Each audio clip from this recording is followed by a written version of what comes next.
比べて家賃は多分全然安くはなります。このメニューとかもちょっとお写真を撮ってきたので入れておきます。だいたい総額いくらぐらいかかっているのかということをお話しさせていただきます。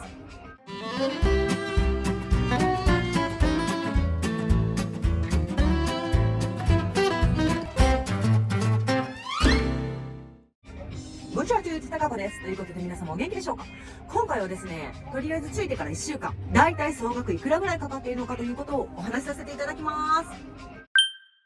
ではまずは固定費からいきたいと思います。まずはですね、借りているお家なんですが、広さがちょっと私あんまりよくわからないんですけれども、大きなリビングダイニングがあって、それから小さなお庭、それから、外に出られるちょっとコテージみたいなところがあって、あと、2ベッドルームに、2バスルームですね。だからシャワー2つ、トイレ2つ、ベッドルーム2つっていう感じのところ。で、備品は基本一切備わっていない。あと、キッチンがある。っていう感じのところで、25日とか、30日いかないぐらい。で、2200ユーロ。つまりそこで40万円です。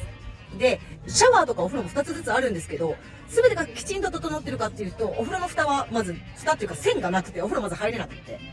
誰も入らないんですよね。で、シャワーも1つはまともなんですけど、1つは上下から出てくるんで、お湯ためのこうやって持ってなきゃいけないとか、あとオイルとかも一切置いてないので、とりあえず1ヶ月分の生活道具とか生活費を買いに行かなきゃいけない。そういう感じの箱を貸してくれるよっていう感じの場所で、40万円ぐらいです。で、次に飛行機代なんですけれども、猫ちゃんを連れて行くので、その LCC だとちょっと猫ちゃん連れて行けないので、ナショナルエアみたいな普通の、ちょっと名前忘れちゃったんですけど、ロイヤルなんとかってやつで、3人プラス猫ちゃん込みで往復で600ユーロだから11万ぐらいかな感じです。で、こういう飛行機だと、猫ちゃんの条件付きだけど、客室連れ込み可になります。その次にレンタカー代が、1ヶ月弱借りて、空港に着いたその日から借りて、グレードの下から2番目の。で、ダイシアっていう、どっかの国のベルギーとか、日本のじゃないやつ。で、500ユーロなんで、9万円ですね。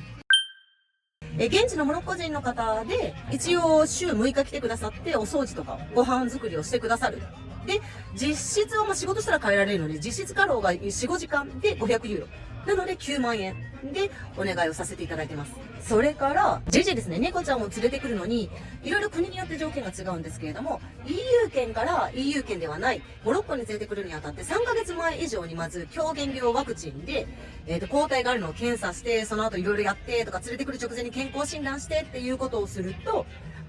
もろもろで多分5万円ぐらいがかかってきています。で、あと着いたその日とか次の日にスーパーにとりあえずお掃除とかお食事を作ってくださる方と一緒にスーパーに買い物に行って、大抵1週間分ぐらいのものとか、トイレットペーパーとかもろもろを買って、まず200ユーロいってて、プラスアルファでいろいろ買ってるね。多分それで5万円ぐらい。なので、今のところついて1週間で、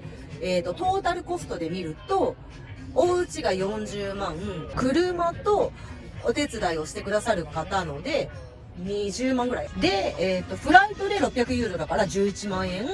JJ の狂犬病ワクチンとか健康診断全部込みで5万円ぐらいでしょ。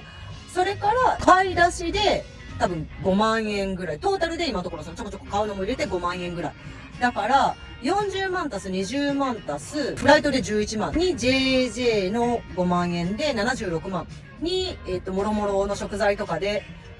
80万弱か。安いかな。結構かかってますよね。でもお家って、じゃあこの辺ですごいいいところかっていうと別にそんなすごいいいわけでもなくて、その辺の相場を見ると大抵そんな感じだし、で、食品も別にフランスにあるカルフールとかそういうところじゃなくて、多分現地の人も安いよっていうところで買ってそれぐらい。で、多分メイドさんも紹介していただいた方ですごい素敵な方なんですけど、フランス語とかも基本は喋れないし、こちらのアラビア語だけだし。って考えると、そんなに